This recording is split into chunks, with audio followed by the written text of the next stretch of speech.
ঘুম থেকে উঠলেই কাজ, কাজ থেকে ফিরলেই ঘুম। এটাই বিদেশের life. Welcome to another life vlog. So আজকের এই ভিডিওতে দেখাবো যে ছুটির দিনে কি করি।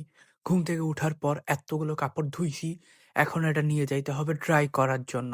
তাও এই ছোট্ট মনোপাতিনতায় করে। এখানে না হয় 10 কেজির মতো কাপড় আছে। এই লন্ড্রিটা আমার বাসা থেকে 1.5 কিলোমিটার দূরে। আই উইশ এটা একদম আমার বাসার সাথে হইতো, যে দরজাটা খুললেই লন্ড্রি সার্ভিস।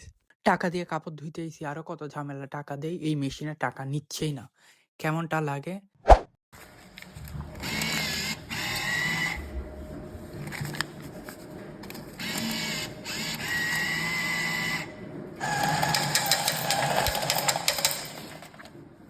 ভাই, এই 10 ইউরোর নোটটা আমার পকেটে থাকলে একটা টাকাও খরচ হইতো না। এখন নোটটা আমি ভাঙাইছি না, এখন প্রত্যেকটা টাকাই খরচ হয়ে যাবে। লন্ড্রিতে খরচ হবে 4 ইউরো, আর 6 ইউরো থাকার কথা না, একটা টাকাও থাকবে না, সবটাই খরচ হয়ে যাবে একটু পরে। প্রতিদিন ডিউটিতে থাকা অবস্থায় ভাবি যে ছুটির দিনে আরামে ঘুমাবো, সারা দিন ঘুমাবো, আমার খাওয়া দাওয়া কোনো কিছু করার দরকার নাই, শুধু ঘুম ঘুম আর ঘুম।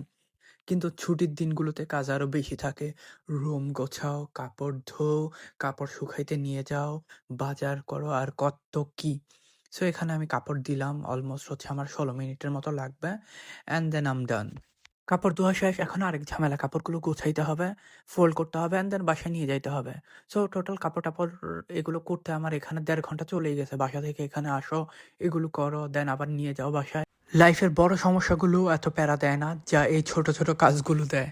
অ্যান্ড দেন বাসার সামনে এসে দেখি হচ্ছে পুলিশ ড্রাগ খুঁজতেছে এই পার্কের মধ্যে। দেন চলে গেলাম এই পাকিস্তানি সুপার মার্কেটে মাংস কেনার জন্য। সো বেসিক্যালি এখানে হচ্ছে হালাল মাংস, বাংলাদেশি, ইন্ডিয়ান, পাকিস্তানি সব রকমের খাবার পাওয়া যায়। আমরা বাঙালি, সুদ ঘোষ অন্যের হক আমরা চোখ বন্ধ করে খেয়ে ফেলতে পারবো, কিন্তু মাংস আমাদের হালাল দরকার।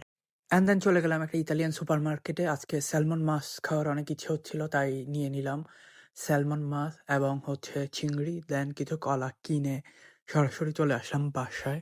1 মিনিটের ভিডিওতে দেখাই ফেলছি সারাদিনে কি করছি। কাজ অল্প থাকলেও সারাদিন কিন্তু চলে গেছে।